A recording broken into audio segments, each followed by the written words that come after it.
this is my hotbed. You've seen how I made this hotbed. We did a couple of videos at the start of winter on how we set this hotbed up and what we planted in it at the time. And now it's time to get some stuff actually planted in it for good. And what we're going to plant in it is we're going to plant a row of peppers, a row of aubergines and a row of chillies. And these are sweet banana peppers. But what I've done with these is I've pinched out the very top, and that's going to encourage them to send out these side branches here. And I'll show you exactly how I pinch them out. So this is a chilli and it works exactly the same way. So with this, we're not going to take out much, we're just going to take out that very end there. See, that little bit. And that'll just encourage it. It won't stunt the plant because it's still quite young. It won't stunt the plant, and that'll send out some side shoots now. We'll do the same with this one.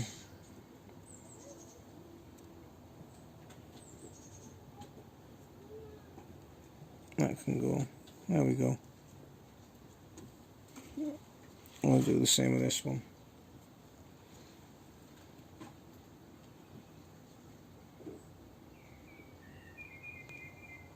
There we go. See, you don't have to take out masses on these when you prune them to get them planted, and that should encourage side shoots, just like this one. We've got quite a few branches here coming out, and hopefully that should set some more fruit now. So we'll get these planted. The soil's nice and warm, so these should be off to a decent start in here. I know it's April. I'm not planting anything into the ground of the greenhouse yet because it still might get a little bit cold.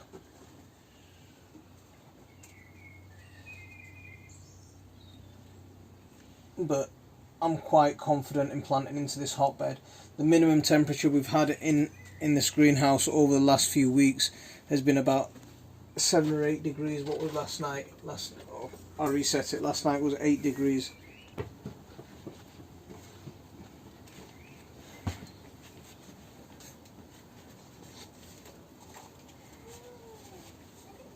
So that's 2 peppers in there. Should take one out of this. Let's get this one here.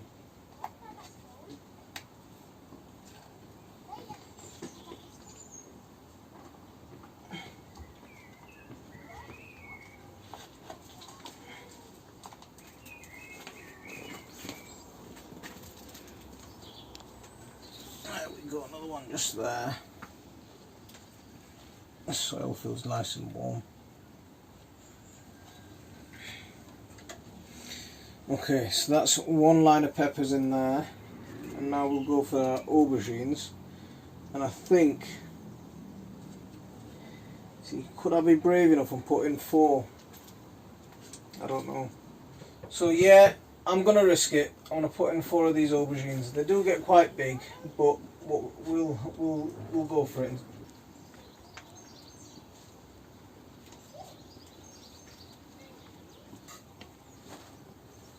Yeah. See, it's quite deceptive. Every time when they're small, it's quite deceptive as how much space they're going to take. But this is a black beauty. These 2 are black beauties, and this is, I think, Listerdegandia. So this should hopefully be a little bit smaller plant. And this one's not coming out.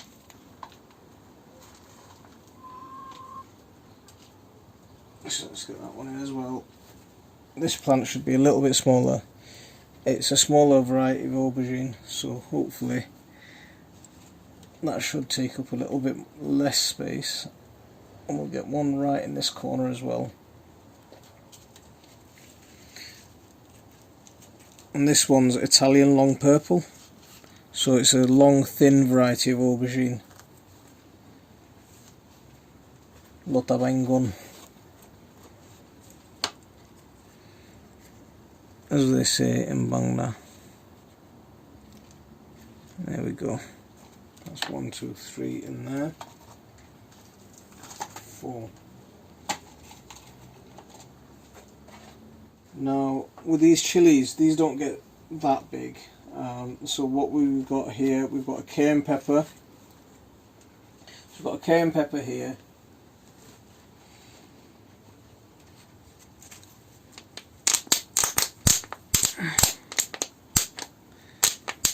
Come on, what you get? See, it's the ones with these ridges that makes it harder to get out.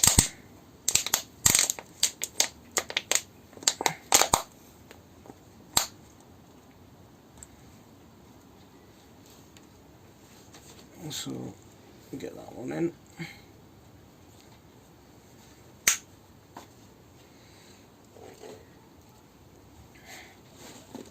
Another cayenne pepper here.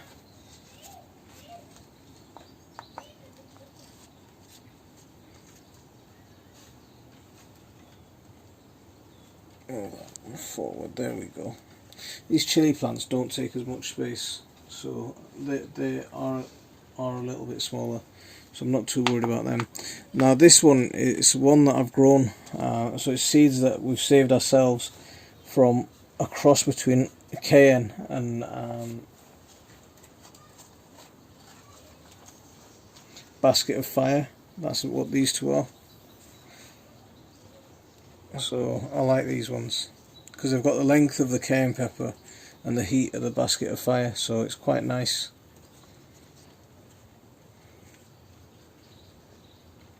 So that's my hotbed planted up, so hopefully in the next few weeks, few months, this should come into some real life and we should have some nice fruit coming from it by the end of midsummer, end of summer. I'm looking forward to what this is producing. These are the broad beans that I sowed. These are some that I sowed as a second sowing, and these are the ones that I sowed in the video where I showed you how to ration your compost. So you can see they've caught up. They've almost caught up to the ones that I sowed a few weeks before that. And these are a variety called Whitkime. So we're going to get these planted in. I've got some broad beans already that are in fruit. So if you come over here, I'll show you these broad beans. I planted these in about September, October time. And I planted these directly into the ground around then. And they've overwintered okay, and I'm getting some broad beans growing. There we go, nice. I've got a few. There were a few other plants here, but I accidentally broke them.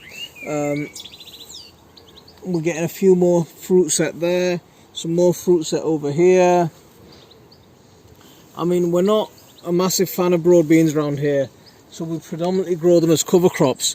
But these are going to be companion planted, and I'll show you how I'm going to companion plant these. So this is my bed where I've got my potatoes grown in wood chips.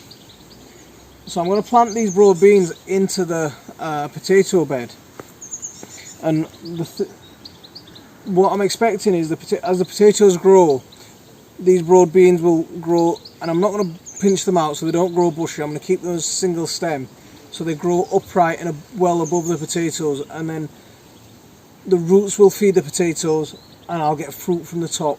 But what I'm not going to do is I'm not going to plant on the other far side of the potato bed because it's going to be hard for me to get hold of. So I'm going to plant a couple of rows just here at the front, and because they're grown in toilet rolls, I'm not going to do anything special with these. I'm just going to bung them in. They've got a nice set of roots coming out the bottom. I'm just going to make a hole into my wood chip. I'm just going to bung them in there, just covering around them again with the wood chips. That's going to be fine. We had a delivery of grass clippings not so long ago, and I've just literally thrown some grass clippings over the top of my wood chips. Oops, that one's falling apart a little bit. Come here. Let's get that one in the ground as well. So snug, nice and snug.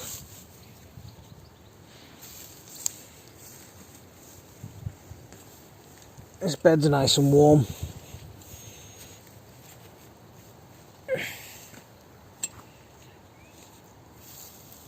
I should be I mean, my Duke of York, my early potatoes have already popped up, so I should be expecting these, my main crop, to start popping up anytime now as well.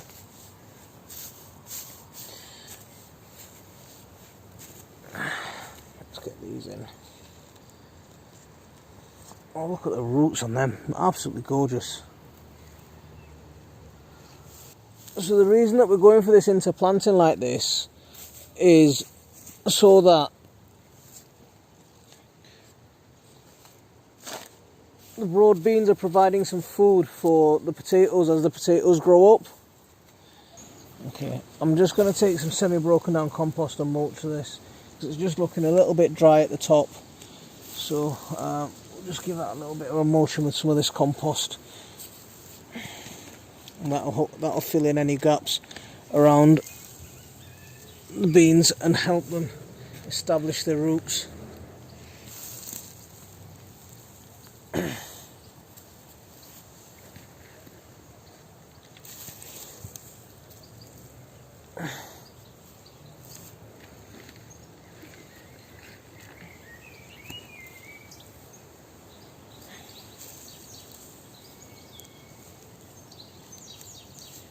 It really is simple when you grow like this.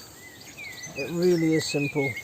You can make things as complicated or as simple as you like, and I like things nice and simple. And the only time I might play about a little bit is when I'm doing my composting. That's just because I like it.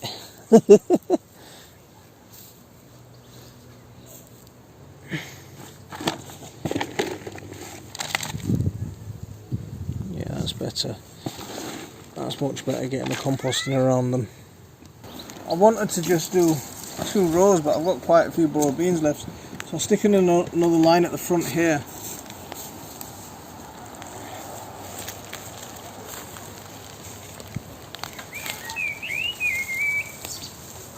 There we go. And all I'm doing with this is I'm literally just nestling them on top of the wood chips and just filling in around them.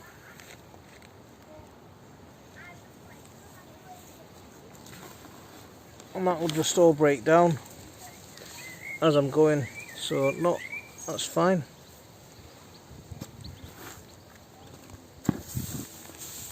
It's not your conventional way of growing, but this kind of planting does work, trust me.